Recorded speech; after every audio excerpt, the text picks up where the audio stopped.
took some time, but we pointed out that tomorrow isn't here right now, baby. An absent mind came to roam around, captured you in a foggy cloud, baby. Standing on my toes on the edge, I'm ready to go. See it clear when the shadows are lit, I'm ready to go.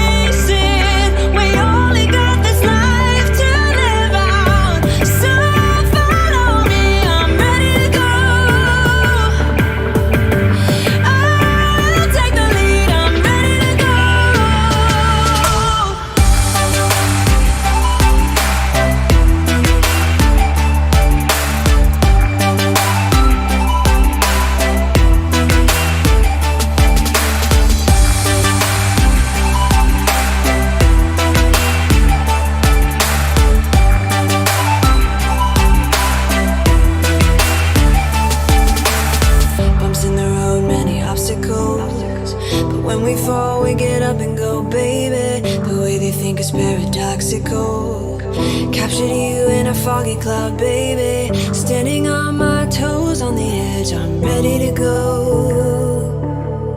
See it clear when the shadows are lit, I'm ready to go.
There we are. And there you are, Melissa.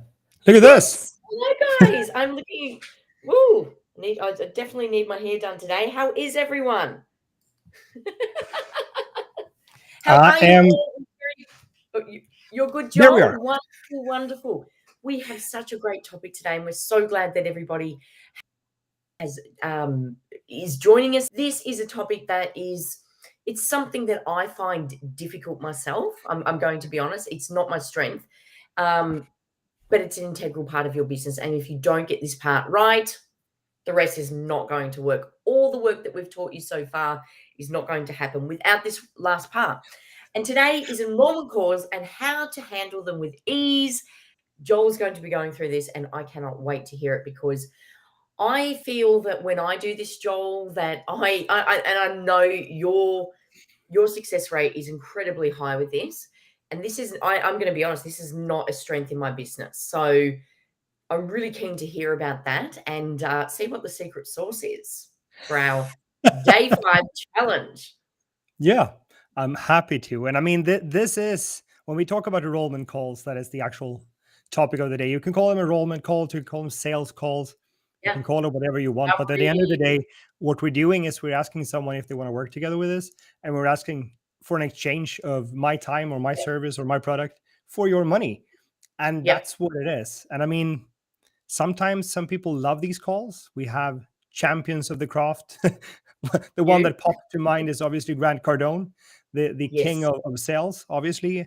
We Yes. have other Yes. ways to do this, but the secret sauce is really, in my opinion, having a system for yourself, at least, to understand how to actually do a call like this without getting completely lost or sidetracked. Yeah. Yeah, because you can overthink it, and I know that I've overthought it so many times as well, and it's just, like as I said, it's not my strength, but maybe that's because I haven't been showed the correct way to do it. And I mean, Obviously, yeah, obviously something's working. I have a business, but it's not. If I look at the strength of my business, it is not. It's not these calls. 100%. I feel cheesy. I feel creepy, and there's obviously a better way to do it. So I'm so keen to hear your success rate is like 70% or something, isn't it? it depends a little bit on how you look at it. But when I look at my statistics now, tracing back till last summer, I'm around 70% on closings on calls, which is Right. completely outrageous. And obviously, we're bribing people. I mean, that's what it is. I Yeah, pay of people course. to get on So, calls and buy just to get the statistics up. But it is yeah. about the entire process. It's not about the actual call, and we're going to get into that in a second. It is not about just sitting down there and persuading someone. It's not about persuasion at all, and it's about the entire process leading up to the conversation, like a conversation we're having Right. right now. That is the secret behind this, and that's where it has to start. And where does everything start with? Well, it started on Monday with Jason, or Tuesday for you, Melissa, but it started on day one with your entire business model, why you do this, how you put it together, what's the idea, and the Mm. thoughts behind it. That's where it starts. This is Yes. just the Yes. final putt to put the hole, not the hole, but the ball in the hole The ball from in the tee off. hole. That's Yeah, where we're of going with course. it. So it's really a That journey. makes sense to me, and it's funny because I haven't whenever I, think of this, I do just focus on that, "Okay, what am I doing in that moment with that person?" But you're right, it's a whole process, and it's Yeah, literally, people like myself have overthought that because it's the whole process, it's just an extension, it's not it's not that next step. I like that, the entire process leading up, not just the call itself, it's the yeah, system. Awesome. yeah, Someone's comment. Yeah, I that's a big light bulb moment for me as well. Yeah, a different way to look at it and takes the pressure off. And as you said, Joel, you're quite high with your close rate, but that's not we don't expect people to be like that, and we don't expect you to oh, I've got to get 70%, and if I don't, I'm not good. yeah, You've got to get to a level where you're not chasing. Like, yeah, I'd imagine when you're doing this, you're not chasing anymore. You're closing the process. It's the yeah, final chapter to what yeah. you're doing. You're closing the process. Yeah. And I mean, we Mm. have to look at this. The reason for a high close rate can be a lot of different factors, right? It's fun. I just picked up a pen because obviously I need to have a pen to wave around. I'm Harry I'll have a Potter, drink. but a weirder version of it. But um, I love it. the reality is, we need to have a way to get people to a point, and that's where the entire system comes in. We can be a fantastic salesperson, or we can be a horrible salesperson, but if we have a great offer, and if we had a way to get people to the call that makes sense for everyone, that's going to make it a whole lot easier. And I mean, just imagine, I think, I know this is a cheesy analogy, but I think we need to Yeah. look at it from this perspective. Yes. If I were to meet a wonderful, lovely looking woman and ask her out for a date, if the first thing I said Mm. when we sit down at the table is, "Do you want to get married?" That would be weird. That would be slightly weird, I would say. So instead of doing that, let's do something else. Let's do all these things we talked about leading up to Mm. this point. Let's go to those first couple of dates. Let's show each other who we are. Let's get to know each other a bit more. Let's go and rent a canoe and Yeah. paddle on the lake for a couple of hours and do all of these things. And eventually, maybe down the line, you get married. But if we Yes. come with a perspective of always asking that, "Do you want to get married?" question, like the first thing we ask someone, Yeah. that's going to be really weird. And that's exactly what a lot of people are doing on these type of enrollment calls. And they're doing it by Yes. being just as nervous as that 14-year-old me was when I asked the first woman in my life if I can get a kiss. I mean, we're doing it because it's such a stressful situation. So it really starts Yeah. way earlier than we think about. It's a really good analogy as well. A really, really good analogy. And someone's saying it's like going on a date with exclamation marks. You don't ask someone to just get married on the first date. I thought that was normal. I've been Yeah, doing that now. it's what it is. So It is. Yeah, you're right. You're right. I didn't look I at it. That's a really good analogy and example of how to put that together. Mm. yeah, and look at this. Now we have Jason joining us as well. So welcome Listen, aboard. I think there was Sorry some for being technical late. issues joining in here, so I'm happy you were able to sort that. Yeah, I was just on a call. It ran a little bit long. I apologize for that. I wanted to get on as soon as possible, but I had to take that call. you had a So, client. Yeah. yep, You had a client that you closed off the deal by, not asking if they wanted to get married on the first date. exactly. Right. Just what it is. The nuptials come later. Yeah. Prenup. No, All that's right. wonderful. Well, Joel, we'll let you take the stage. I'm super keen to hear about this.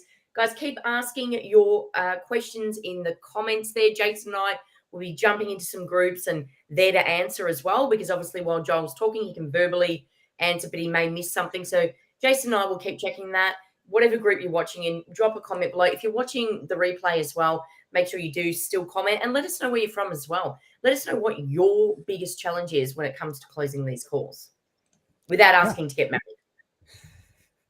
All right. So I'll pull up a couple of things. I'll close you guys down to get some more attention, like I did the other day. I need to hug the attention here. That's what it is. So now you can see me, and the other guys are gone. So that's a start.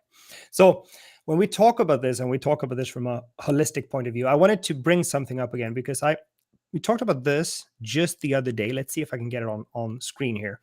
You remember this? We talked about this yesterday.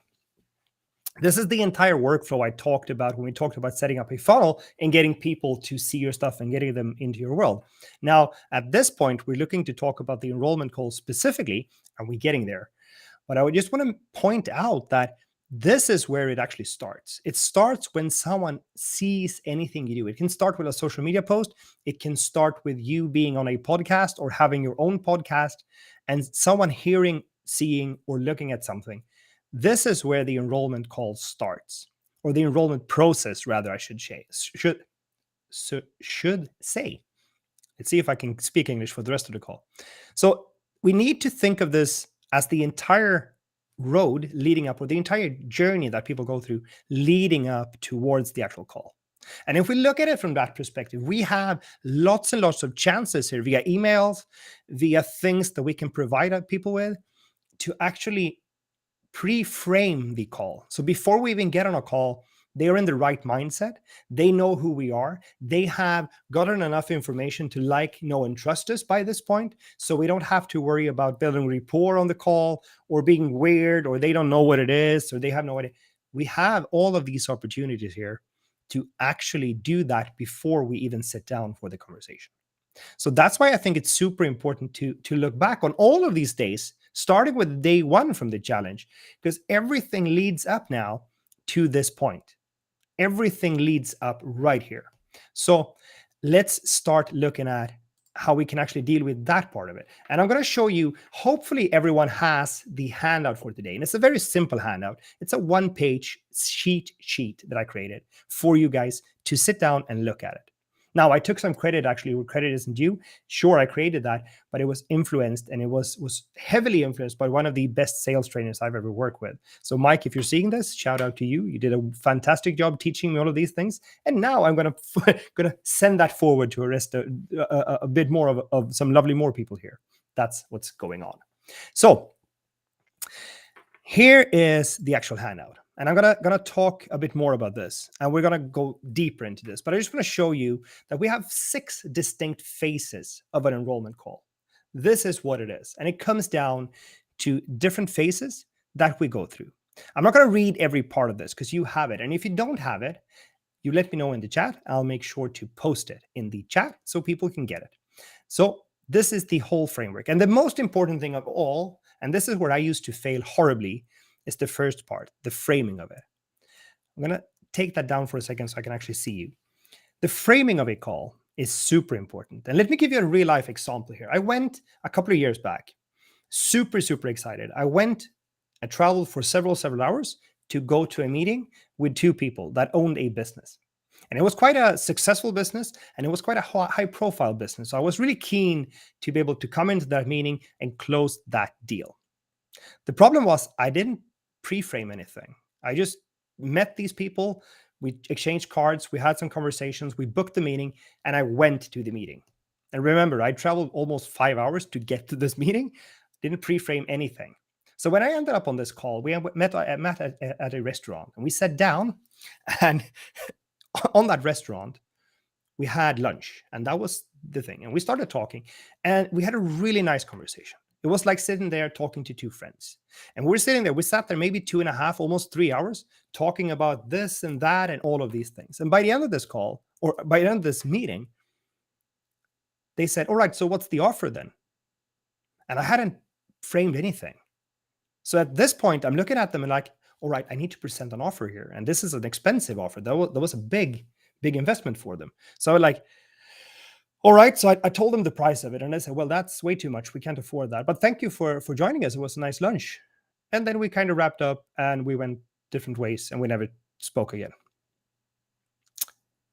And that was weird because what I did, I spent several days preparing for this meeting and putting things together, making sure everyone would knew that what it was all about. So I had this presentation and I had everything mapped out. It was ready to go, but I didn't frame it in any way, shape, or form. We were sitting like friends having lunch. That's what it was.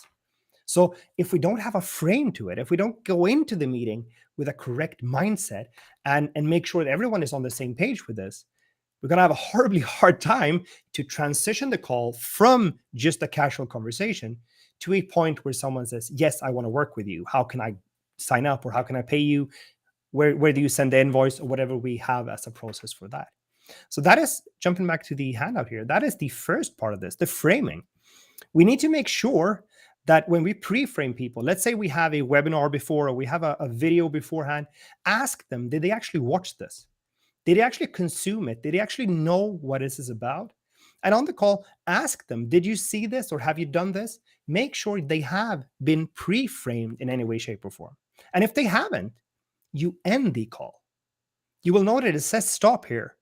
And you have a stop on each of these.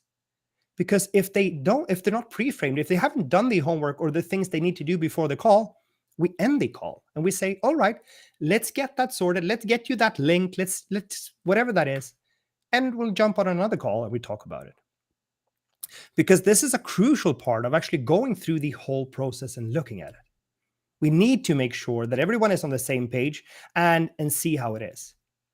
And another thing that is super important in terms of the framing here, if you go to the doctor's office and you come in there and you sit down on the chair and they say, hey, welcome, and all of these pleasantries we usually have, is the next thing they say, well, I have a solution for you. You should get this pill and that's going to help you. That's going to work out.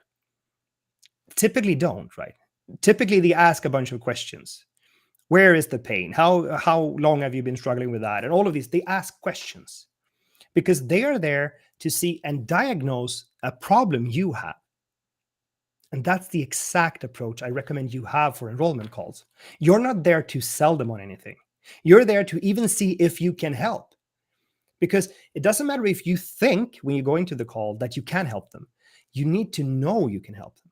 And you need to know your process and what you help people with. And you need to ask questions to actually understand if you can help. And another thing that is super important here, you are not there to see if they want to work with you. They are there auditioning to see if they qualify to work with you. They are on stage looking to see if they qualify to work with you, not the other way around. You are the price. By the end of this call, you are the price. The potential client is not. That doesn't mean we value them. Of course we do. But shift your perspective around this. You are the price, not the client. So going in with that approach, it's much easier to actually understand where people are and then actually try to help them in the best possible way. And I've been on several calls where in the early stages or in the middle of the call realize I can't help this client. And you know what I do? I tell them, I can't help you. This is not really anything I can help you solve, but I know a guy or a girl and she can probably do that. But if I can't help, I'm going to tell you. And you should tell people too. If you can't help, you tell them. Because what's going to happen otherwise? They're going to sign up with you and pay you a bunch of money, and they're not going to get the help they wanted. And you're going to struggle to try to deliver the help you knew or you were hoping you could solve. So if you can't help them, you tell them. We're honest people. We're not trying to pressure anyone into anything. We're having a casual conversation to see if we can help each other. That's what it is. So next up, when we have the pre-frame done, we need to get the facts. We need to ask questions for understanding how things are, how they have been trying to do this. And we do this without emotion. We ask questions for people to state the facts. It's super important to let people state the facts. And especially if you're selling something really expensive, for instance, and if you're selling something or offering something where people tend to have a lot of stress around, or where people tend to have been struggling a lot in the past. This is a good phase to let them ventilate. Ask them how they tried to solve this before and let them tell you. Ask them questions and let them tell you. And then you ask, is there anything else? Is there anything else? And then you be quiet and let them tell you everything. You know what else? Use this guy. And the pen I was waving around for a second. Use the notebook. Take notes. Ask before. Just tell people, I'm going to take some notes so I can serve you best. Take notes. Mark down the golden nuggets. Listen for the golden stuff. When you hear people say things you know you can solve, listen for that and write it down. Do not give solutions to a problem at this point. Right now, we're just gathering information. We're looking to hear what people are struggling with so we can understand them. We're not looking here to tell them how to solve a problem. That comes later. Right now, we're just looking to get the facts. And once we're finished with that, we need to have some kind of qualifying question, again, to see if we're going to move forward to the next step. That's what it is. And if they don't answer this correctly, we stop here. Because if we don't get the correct questions, there's no point continuing on, because it's just going to be a longer call. And by the end of it, we're not going to have any results for none of us on that call to solve it. The next part in this is actually diving in a bit deeper. It's actually going even deeper into the problems here. And again, we're listening for the gold. We're listening for the things that we know is the most important areas. So it's a fact-finding, basically a fact-finding trip we're on here. We're listening, trying to see and understand so we can see if we can help. That's what it is. And we listen for the priorities as well. Are they serious about doing this? And if they're not, if they're just like, hey, I just want to look around. I don't think it's a problem, but I might be doing this. We might not want to spend another half an hour with a person who isn't serious about solving the problem. I know I wouldn't, because I have other things to do. I have other things to take care of, other people who need my help that I could spend my time on. And I think it's a courtesy in all situations to be mindful of everyone's time. So if you feel like someone isn't serious about solving it, let them know. Caring is not telling people what they need to, what they want to hear. It is telling them what they need to hear. That's what it is.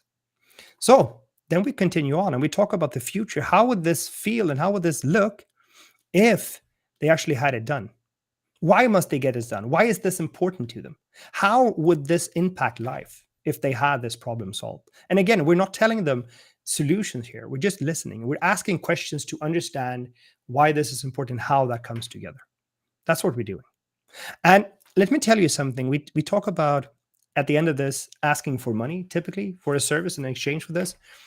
And typically, people are super, super afraid to spend money. And especially if it's a lot of money, people tend to be really mindful about that. And I understand that's the thing. But if you go in, the way you treat money is the way you're going to attract people who treat money the same. So if you go in with a cheap mindset in all situations, you're not ready to invest in yourself and in your business, you're going to attract people that way. Because how you buy stuff is how you sell stuff. So you need to look at how you treat money as well and shift your money mindset around this. And if you're not comfortable with saying it costs 10,000 grand or $10,000 to buy this, you might need to look yourself in the mirror and say it costs $10,000. And you say that over and over and over and over and over and over until you don't blush anymore. It's really important that the way you buy stuff, it's the way you sell stuff. So you need to deal with your mindset to get that in shape so you can help others. So when we talk about the future, we talk about money and we talk about mindset. We want to make sure to ask a question, and we can formalize this. We can ask this in different ways.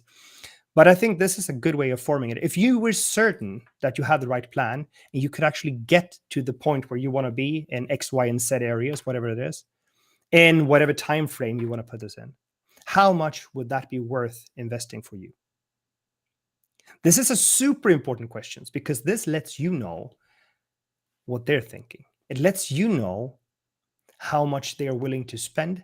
And it also lets you state in a way without saying that you know for certain. But if there was a solution that would help you get to this point, how much would that be worth? And if they say $5 and you know it's going to cost them $10,000, probably a good time to end the call because it's not going to reach, you're not going to get to any point where it's going to work out. So if we get past that, it is now time to actually start to qualify people. And it's actually time to ask them, all right, so this is how it looks and this is how it goes. So how and why do you think this is right for you? What makes you say that? Why do you think what I'm offering and how this comes together is good? And we can start by actually asking them about if we have a high success rate, tell people about that. And the way I do this, I'm super particular with the way I run my business. And I set things up in a specific way because I tested it and I failed horribly. And I also had some success with it. And I realized this is good. And I built on it and I kind of took that to the next level. So if we can qualify people here and actually make them want things more than just us telling them what it is, this is a good place to do that. And make them work for it. Make them tell you why they think it's important to do this. This is also a good place to tell them about what you offer, obviously, how it's going to come together, and how much it is. And it's super important that you make them work for it. Make sure they are qualified, that they qualify themselves to do this. And again, the stop question. We need to stop if they can't answer this correctly. And then we come to the final part. And let me see if I can move myself out of the way. Nope. Let's do this instead so we can actually see behind. Or you know what? Let's do that. It was hard to see, but I don't think I can make myself smaller. So what it is, you learn all the time. So in the final stage, the finalized part, a great question. Once they say this sounds fantastic, this sounds awesome. Now, at this point, you haven't told them the price yet. You told them what it is, but you haven't told them the price. So by this point, they should be pretty excited and say, that sounds fantastic. I want to do that. That is awesome. That's great. A good question to ask at this stage is, so when do you want to get started? Two things happen when you ask that question. First and foremost, you assume that they want to get started. Based on all the answers you've gotten up until this point, you assume they want to get started. And when you assume they want to get started, they kind of start to assume that as well. Second thing, they have to answer. They have to say, no, I don't want to get started. Or they say, I want to start on Tuesday. So that is the first micro commitment. And when they actually tell you these things, they already started to commit. So it's much, much easier for you to do this. And bear in mind, none of the things we're talking about here is about manipulation. None of the things here is about pressuring people into doing anything. It is super, super important. We're not doing these calls with a high pressure approach. We're not doing this to trick people. We're doing this from the approach of talking, understanding, and doing and moving forward together. That's the approach we're doing this from. And if you feel at any point during this conversation that this person you're talking to, it doesn't feel right, the chemistry isn't there, it feels off, it feels weird, you don't really like this, feel free to end the call. You do not have to take every customer, every client that shows up at your doorstep, you do not have to accept them. It is much better to find the people who is actually a really good fit for you. You're going to enjoy working with them much more, and you're going to have better results with them as a result of having a good working relationship. You own your business. You own the process. You can work with anyone you want. So why not work with people who actually wants to work with you and people who actually you feel a good connection to? And the more people you get that feeling with, the more fun it's going to be, and the more people they will refer to you. And it's just going to be a positive spiral forward of things happening. So at this stage, by this stage, something that people typically talk about is objections, price objections, or they need to talk to their wife or their husband, or any type of objection whatsoever. If we do this correctly, we've handled objections before they even rose. Because you remember in the first part, the fact part here, we talked about every issue they had, and we talked about all the problems they were facing. We asked them about it. We dug deeper into them. We talked about the future, why it was important to solve this now. We talked about what would happen if they didn't solve it. We talked about what would happen if they actually managed to solve these things. We made them prove that they really wanted this. So if you frame the entire call correct, you know what their biggest problems is. You know what they want to avoid. You know where they want to go. And you know, because you already qualified them, that they have the money. You asked, do you need anyone else on the call to make a decision? You know that because you asked the question. So if we end up here at the end of the conversation with objections like, no, I need to talk to my wife, a really good question to ask is, do you really need to talk to your wife, or are you just not certain that this is the right fit for you? Again, we're open, we're honest with this. And why I think that is important is because I care about people. So if you really need to talk to your wife, obviously go talk to your wife. But if you're not certain this is for you, let me know. What part did we miss? What didn't we talk about? What is it that still doesn't make you feel comfortable when we talk about this? You let me know then so we can talk about those parts. But if we do the call correctly, we've had such a good conversation, we've asked questions, and we listened way more. You should be quiet here. You should listen way more than you talk. Because if you are quiet and someone else is talking, you have control. They're babbling away and you get information all the time. And that information you can register, you can write it down, and you can listen and understand how and why they're trying to solve the problem. So at this point, they're pretty much good to go, or they have questions, or they need something else. And if it's a money objection, it's typically never about the money. It's never about the price. It is almost as hard to sell something for $500 or $50 as it is to sell something for $5,000. It takes just as much effort. And it's typically easier once you have someone who actually paid more money to keep them happier. And you have less refunds because they're ready to go and they want to do this. So by this stage of the conversation, the finalized stage, something that I think is really good to do is to say, all right, so why do you want this? Why should you do this now? And ask them that. And if again, by this point, you've offered them and they might have said yes, and let them tell you why they should do this, why they are ready to do this, and why it's important. Some people have an issue with feeling that they're not worthy. You might have that. I certainly have that in my life, and I have that from time to time still, that I'm not worthy. Should I spend all of this money on myself? Really? Probably should do the other things with it. It's not. I'm not ready for this. I should wait, and we should. Whatever the thing is, people not being worthy.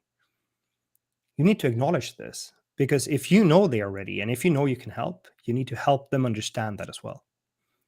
It is not a good thing here for you to be unsure or uncertain of things. They don't need more problems. They don't need more doubt in their life. What they need is someone with a certain voice, with a certainty, saying that, hey, I see you, I can help you. This is how we can do this. This is how we can work together. This is how it would look. Are you ready to do this? That's what they need at this stage. They don't need you to say, well, I don't, no, you need to have a certainty that you can actually help. Another thing for pricing that typically comes up, especially on higher ticket offers, is if they need a payment plan. If they ask, is there a payment plan for this? A really good way is to say, sure, we can make that happen. How would you like that to look? It's a super, super good question by this point. How would you like that to look? Or how would you like that to work? Because then they have to come up with a problem.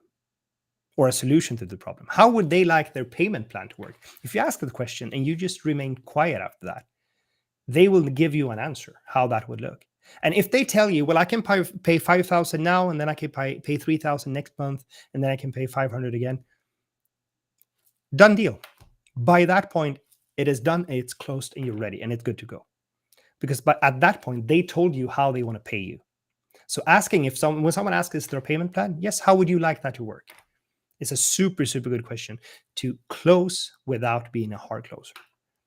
We're not looking to push people into this. We're looking to see if we can help and then invite people to help. You're inviting them to help if you think you can. So guys, this is the way I do this. This is the way I've been doing these calls for several years. And this is the way I structure it. And it starts way earlier, as we talked about. It starts already back here. This journey that people are on before they even get on a call with me, that is where I pre-qualify. Get rid of the people who aren't ready for this, who don't want to do this. We pre-qualify, showing them a video, sending them emails talking about this. So when they actually get on the call, they know what to expect. I know what to expect. And by that point, we have a solution that we can actually provide people with. And if I realize I don't, I tell them. So guys, that is about as deep as I'm going to go today. Do we have any questions, Melissa and Jason? Have I missed stuff? Are you feeling confused about everything I've talked about?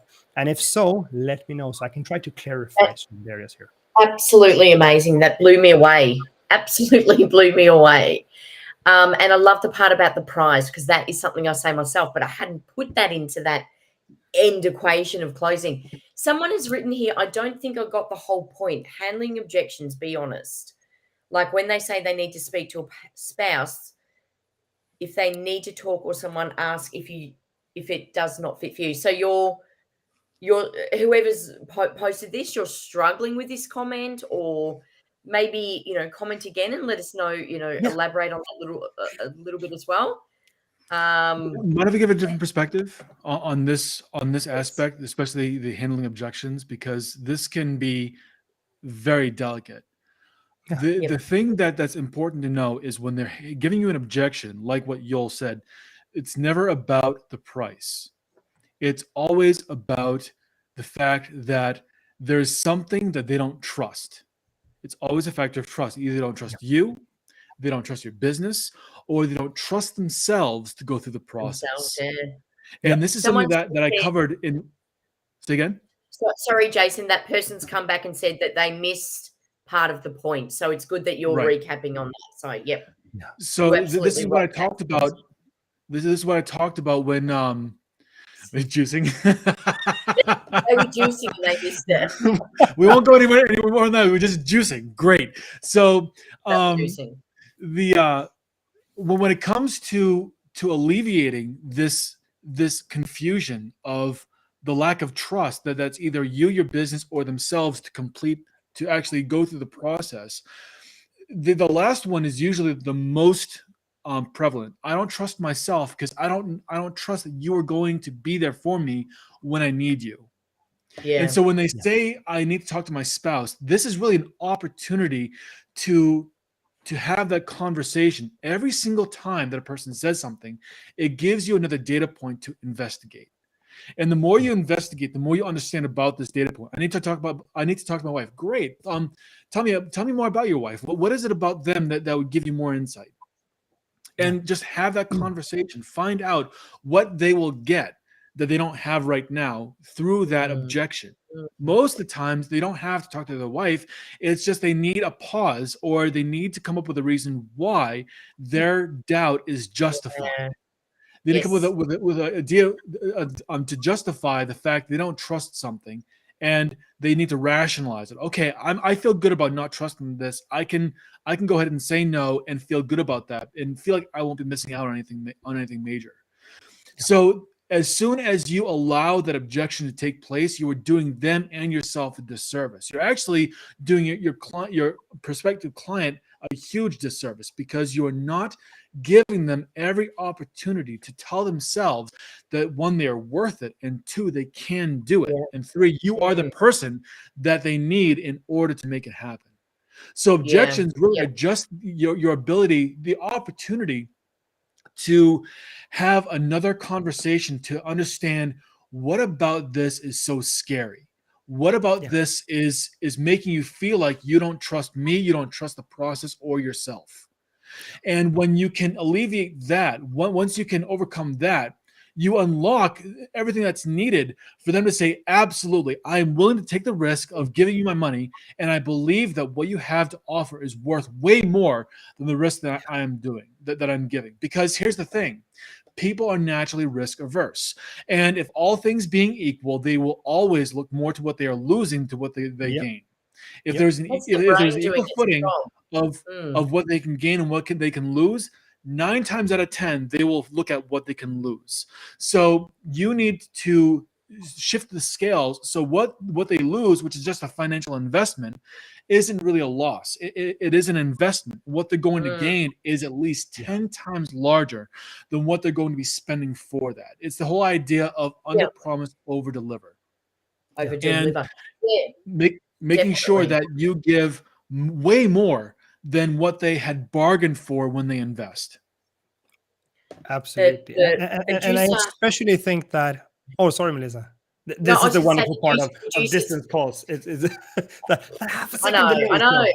So, go ahead. Exactly right. I was just going to say the juicer, and I'm only saying that because I can't see right now who your name is, has come back and said the more you invest, they've written, yes, the more you investigate each point and ask questions further, often is actually about trust. Got it. So thank you for explaining that.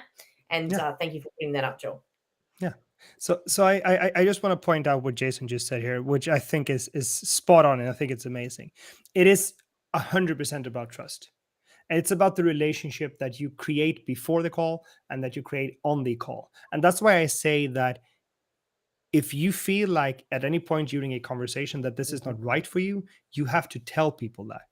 I have one of the best examples of this that I have. It's from Sweden. It's from the like early 90s. I was running around playing soccer, obviously, as young kids do, since I'm young and fresh, obviously. But in one of the stores, they were selling printers and copy machines. And the guy I was talking to, he was an old wolf in that area. He's been doing that for his entire life. So he was seasoned. He's been doing that for forever. And he said one client came in, or a customer came in one day, and he wanted this specific copy machine that was all the new stuff, the fancy, super cool, yada yada, all of these things. And he asked him, what are these things? How do they work? What do you want them for? And he realized that this product that he was selling this, it was the newest, most expensive kind of cool thing that you could buy, wouldn't do the thing this guy wanted it to do. So he said, no, you should go down to the other store way over there because they have what you're looking for and it's much cheaper. So you should go to the competitor that I have and you should buy this machine from them because that's a great machine. So that guy went about it and he went down and he picked that up. Guess where he bought like everything else forever from that point on? He came back, obviously, because that person, the guy I talked to, he gave some honest advice and he told people what they needed, not trying to sell them on what he wanted. I took that when I heard this story, I took it with me because I think it's super important. And the power in this, and I can tell you when I've done that several times, I sent people to other people, which is amazing because I know that I just helped them in a much better way than I could. And sure, I wasn't paid for that, but I know when I go to bed in the evening that I helped someone. And tying that together with going to bed, I have a hard time going to sleep at night when I'm on a call with someone and I do myself and them an injustice by messing up the conversation so it ends up in a way that they don't work with me. When I know I can help and I mess it up for some reason, I have a hard time sleeping because they did not see what I offered because I wasn't clear enough. So those are two reflections or two thoughts that popped into mind that I just wanted to share with you. I actually love that. Yeah. There's something that's all right. There's a story that I want to share about a department store here in Canada and the US. It's called Nordstrom. I don't know if it's in Australia or No, Sweden. I've heard of it though. Yeah. Okay. So they have a similar reputation where they're actually trained. The associates are trained that if a client asks for something that Nordstrom doesn't carry, what they will do is they will say, give me, let me know what your name is, give me 5 minutes. And what they will do is most Nordstroms are in malls. So what that person will do is they will go to a competitor that they know that the thing is, purchase it, bring it back to Nordstrom, and they will sell it for the retail value that they paid for it without any kind of markup. And this is the kind of customer service that Nordstrom is expected to give. This is service. Wow. This is making sure that you are providing the right thing at the right time. If you don't have it, go sharing with a competitor something that you know that they have, and then providing it for that person. It's pretty much the same thing. It's making sure that the client, the customer, the person that you are serving, they come first, regardless of everything else. They're the ones that you always have at top of mind. It's yeah, that's very interesting. I used to work at when I was 18, so a couple of years ago. I used to work at a similar place in Australia, and they had a similar philosophy. And I remember thinking, why are you doing that? And they're like, to keep the person in the store so that they've got trust with us. And one other thing I just wanted to share was with my mentor that I use for my business. And I really do believe that if you've got a business, you should have, a mentor or, a set of mentors. He always says to me, when you're talking about your product, you talk about it with such conviction and such passion that they don't have a choice but to just believe in you. And it comes from you. Like, people can pick up if you're not confident. That's not always the reason why people don't convert. It's all the reasons that Jason and Joel went through. They're not trusting themselves or whatever it is. But if you don't trust yourself and your product and that it's worth that money and worth that time and worth that exchange, it's not going to flow. And when you mentioned about being the prize, as I said, it's my absolute favorite saying. And I say that to myself all the time. I'm the prize, it's you are the prize, and what ends up becoming is you attract, you don't chase. You're not having to chase for that sale. You're not desperate. It's like, well, and it's not about being cocky or arrogant. You are the prize. You are the best person out there to deliver this. Yeah. So when you do tell them that, deliver your message with such conviction that they have no choice but to trust you and believe in you and go on the journey with you. Thank you for the handout there, Joel. I'm going to download that too. I heard someone, I saw from the side of my earlier that someone asked for it. So I figured let's post it there while I had it. Otherwise, I won't forget about it. There are two things here that I think is important that people can benefit from as well. If you were playing football or soccer and you only came at the weekends and played the games, you would probably not be such a good soccer player. No. So if you don't practice this, and if you don't improve on your calls and the conversations you have, you're going to get training from the calls you have. But what I say, record all the calls. And this is going to be super awkward for people. Yes. And rewatch them. Look at the person you're talking to. Look at the eyes. Look at the face. Look at the micro expressions they have. And realize when you say that word, something happened. All right, what happened? Where did you actually lose this? And how did you structure it? Because as the story in the beginning, when I sat down with those two wonderful people, like I missed those people because you had such a great conversation, but we went into being friends, having lunch together. That's where I lost that entire sale. I know because they picked up a much more expensive solution later on from one of my competitors. I talked to him. He was super excited. So that was great. So it wasn't about the things I had, but make sure to record the calls, look at the calls, listen back to them, and train, practice, get better. It's going to be awkward in the beginning, but it's going to serve you a lot in the long run. And the final thing here is marketing and sales. It's a numbers game. If you have a great marketing team, we can go back to the golf analogy. If you have a great marketing team, they're going to hit the ball from the tee up to the green, and you're going to have an easy putt for the sales team to get it into the hole. You can have a rubbish marketing team, meaning they only hit it a couple of feet, and you have a horribly hard putt to get it into the hole, but you can have a kick-ass marketing team or sales team that actually gets it in there. So marketing and sales works together, and it's going to determine how easy it is for you to sink the pot or get the sale. But also remember one super important thing. I call it next. Someone taught me this. I have no idea who it is. I probably should attribute it to someone, but I call it next. When someone says no, thank you, you say, all right, thank you, next. And you go to the next one. It's not To their personal. face? Ignore them. No, you say that mentally. You don't say next and swipe. That's for Tinder, you know. But no, but you mentally say, all right, that's fine. I didn't close this deal. All right. It's next. okay. Yeah. Yes. Don't say yes, that I to love their face, and don't swipe them. It's a horribly rude stuff to do. Don't. Okay. We do that on Tinder right Next. here, or not? The kids do, but I don't. I watched a comedian once, and he used to do this. Obviously, not about closing calls, but he'd go boring next. Yeah. Boring next. But I no, think I I've absolutely seen that love that, sometime. and that's mindset. That's a good mindset. Yeah. Move on. Yeah. It's a numbers game. So just talk to more people. Someone is bound to say yes because you're going to get better at it. You're going to understand what happens, and it's fine. And you won't always be a good fit for people, and people won't always be a good fit for you.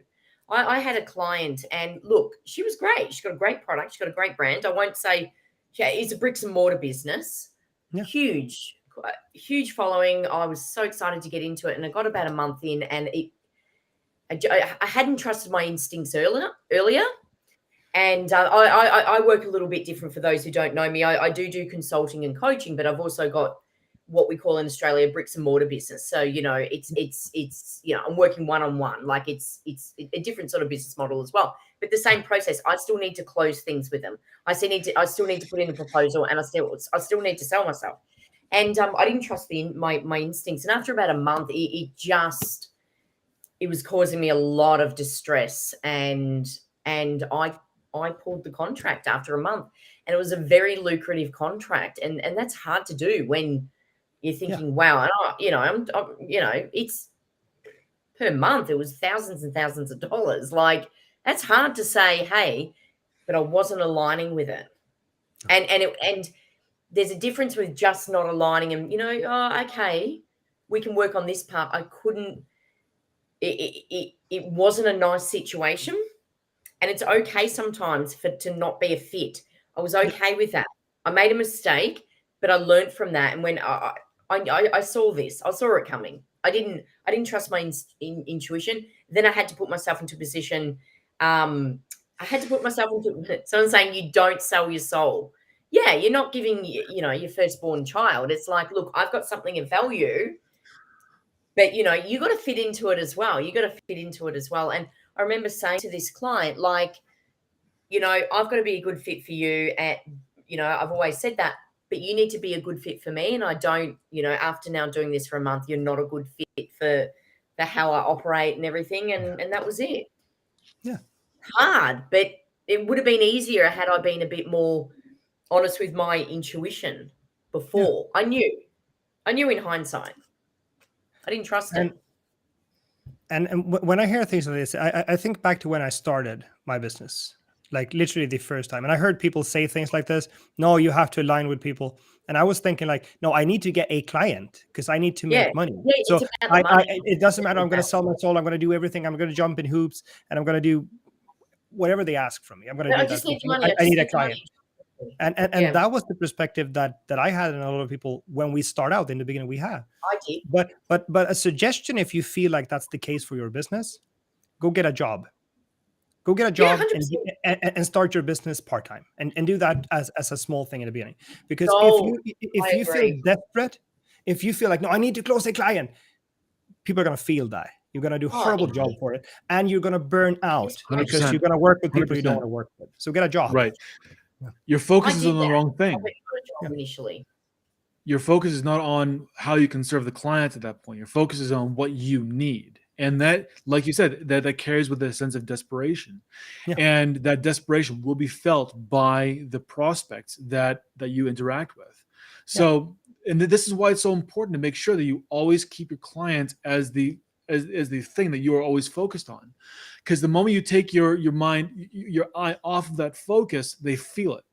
They don't know, they don't understand that they feel it, but they feel it. And that that will change the Yeah. direction of the decisions that they make.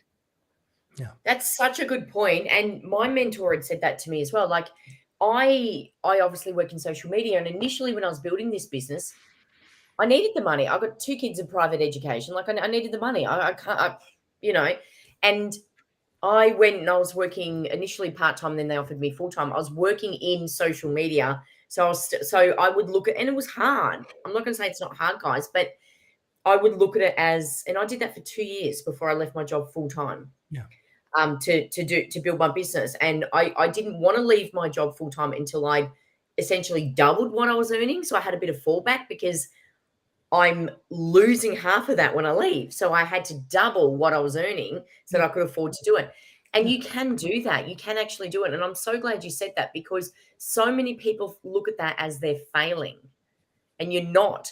It was and it's what you said, Jason. Like, what do you need? Well, you got to pay the bills.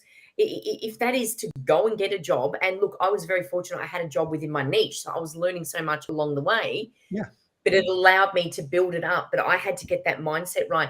Joel, you said something else in your call earlier on that I absolutely loved, and that was a real light bulb moment for me. How you spend money and treat money is how you're going to project it and what you're going to attract. Like, that is so true. I know initially it's not to say I was attracting the wrong people. They just weren't in the caliber of the program that I was offering. And it was so difficult. And, I 100% agree with that as well. 100% agree with that. Now the money's not an issue and the work just flows in, like, as in I've taken the pressure off. And 100%. And it all comes back to targeting that right audience. Like, you're not going to sit down and try and close a sale if you've done, like you said, if you've done the process correctly. The person sitting there negotiating with you is going to be the right audience. But if you haven't done that projection quickly, you're going to have the wrong person sitting there because you didn't go with your own process.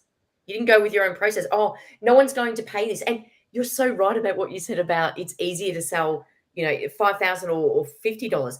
I put out this ebook, and this is where I was attracting a different. Don't get me wrong, like, I've got a place for them in my business because I've got digital downloads, but I was really attracting the wrong people trying to sell an ebook to convert them, and they weren't going to convert to $3,000 from 29.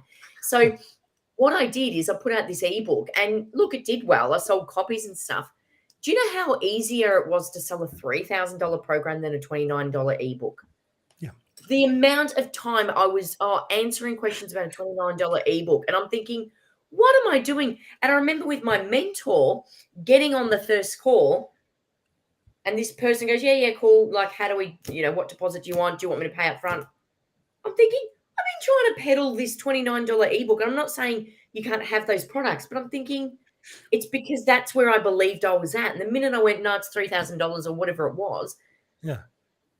And then I went, that was easier than selling my bloody ebook. And I mean, that's the fun thing. We think it's easier. We think, all right, I'm gonna lower the price on this because if it's cheaper, then everyone is going to buy. And I say the opposite. Increase the price. 100%. I agree. Yeah. I agree.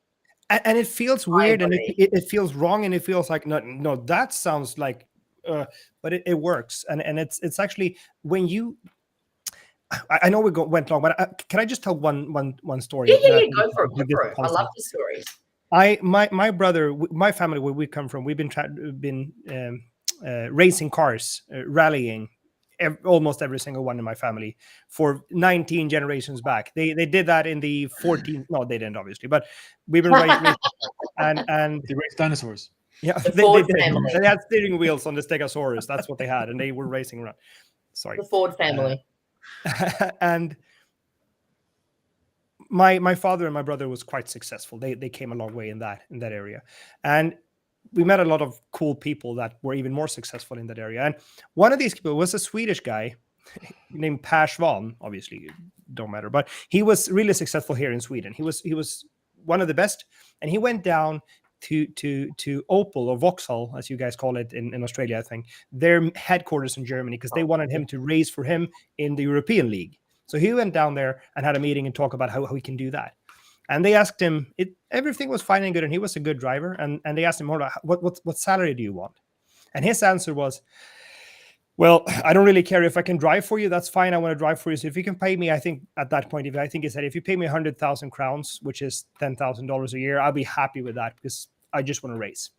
Okay. And they parted, and he got a call a couple of weeks later, and they said, thank you very much for coming out. You were a good fit for us. But the fact that you did not want more money means you're not the Yeah. right person for us. We're looking for Yeah. high-performing people, and you didn't ask for enough money. So thank you for coming down, and we choose a French guy instead, and he's racing for us. Boom. So Yeah. Yeah. the price, what you tell it, if you say it's 15,000, that also sends a message that's a high quality product compared to something that is $29. I'm not saying a $29 product can't be quality, but the price says something about your product as well, and it says something about the value you have to it. Mel Another thing to say Robbins. about price. Sorry. I just want to say one thing, and then I'll let you go, Melissa. I'm sorry. No, Another thing to say you're about price is it's not just about how much it costs, but oftentimes people will set a price based on what they believe how valuable it is, Yep. and how valuable that information is, and that. Yep. You're giving Yeah. a $30 valuable item when they need a $10,000 valuable item, and the information shows. It shows when you put something together and you say, "Oh, I'll just sell this for $30." The energy is there, and the quality of the information is there as well. When they need something that's much more. Yeah. And this is why when someone sells like a $30 ebook, like what you've done, Melissa, people are like, well, I have questions about this, about this, about this, about this. I need more, because the value wasn't there. The value of what they needed wasn't presented. And so it left them lacking. And so when you have a high quality item, or when you have a high quality service, and you know that it's worth a certain amount of money, and then you stick behind and say, yes, I'm going to be charging $10,000 for this course because you're going to get $150,000 worth of value. And by them saying, okay, well, I can get behind that. They go through it, it blows them away. They get exactly what they wanted out of it and more. Now they understood that it was money well spent. You're And selling you have to convey that. Yeah. Right? You have to convey that. And it's hard to do with a product that's between like $50 and $100. It's hard to do that because the perceived value and the actual value of what the perceived value of what's offered and the actual value of what they need don't match. And so there needs to be a match of the value offered and the value needed. And by making sure that you know exactly what your audience needs and providing that exactly, you have a much better chance of someone saying, yep, I want that. That is something that I absolutely need. Gimme. Shut up and take my money is the response that you want people to have. Yep. That's a TV ad here. It says, shut up and take my money. So I was just going to say, to add to that before we wrap up, it's Joel, what you're saying about your brother. Everyone knows Mel Robbins. So if you're watching, Mel Robbins, she's amazing. And she said, she talks about this time where she first got into public speaking, and they said, what do you want or whatever? And she said 5,000, or I'll just say $5,000. I don't know what she asked for. And there was other guys. And afterwards she found out that they were paid like 4 times the amount. And she went back to the company and said, well, why did you pay them that? She said, because that's what you asked for. And she said, and the company said, we almost didn't put you on. But she goes, I saw something in you that I believed in you. So I went with my gut and it paid off. She goes, but she said, we almost did not put you on. We paid them 4 times because they asked for it. We knew. She said, we would have paid you 4 times. We didn't ask for it. She said, I was grappling with not even, that's Mel Robbins, not even putting you on. And she said, it was the most valuable lesson. Most valuable lesson, believe in it yourself. There's a poem by Jesse Bell Rittenhouse. I was first introduced to this when I read Think and Grow Rich. It's a poem that really it talks about this succinctly. So the poem goes, I bargained with life for a penny, and life would pay no more. However, I begged at the evening when I counted my scanty store. For life is just an employer. He gives you what you ask. But once you have set the wages, why you must bear the task. I worked for a menial's hire, only to learn dismayed that any wage I asked of life, life would have willingly paid. Yes. Yes. And That's it's really about making sure that you ask for what you want. Ask for what you know that you are worth. But once you ask it and it's given, you cannot renegotiate. So make sure that you know exactly what you are worth and ask for that. Yeah. Yeah. Thank you so much, Jason. That was a wonderful Oh, time. powerful. This has been amazing, guys. I know we've gone a bit longer than usual, but it's been absolutely amazing. I've got a lot of value from this. A lot of value from this. And I should have mentioned this in the beginning, but if you finished watching to this point, if you're watching the replay tomorrow, or if you're watching this live right now, I have something for you, but I want you to do something in exchange for me. I want you to sit down and I want you to write in the group, in the Client Attraction Challenge group, I want you to tell me why your clients should work with you specifically.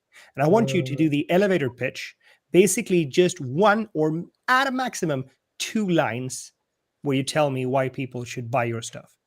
And I'm going to select the one that I think has the best pitch here, that I think has something to it. And what I want to do with that person, what I want to offer to do, if you are open to it, is let's sit down, let's have a conversation and have a call about that. And let's together structure your entire enrollment call. So you have a framework that is specialized for you and designed Wow. for your business. That So let's make sure you do that. I should have mentioned that in the beginning because we had lots of people coming on and I see a bunch of them has dropped off because life apparently happens and it's morning in Australia and it's of course. afternoon It's Saturday morning here. Oh, I might apply for that incognito so you don't know it's me because it's such a good prize. Someone has said, so amazing. Thank you. Thank you. Someone else says the price says the quality and the value you have to it. People often in my team say their people say in Essential also that they're obviously working in that industry is expensive.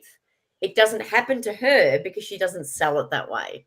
Yeah. She doesn't sell it that way. That is amazing.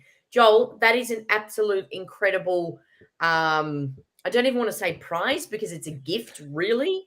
It's a gift. And guys, it's only going to help you if you sit down in the comments and write that out. And someone is going to be, chosen by Joel, who, has blown my mind today.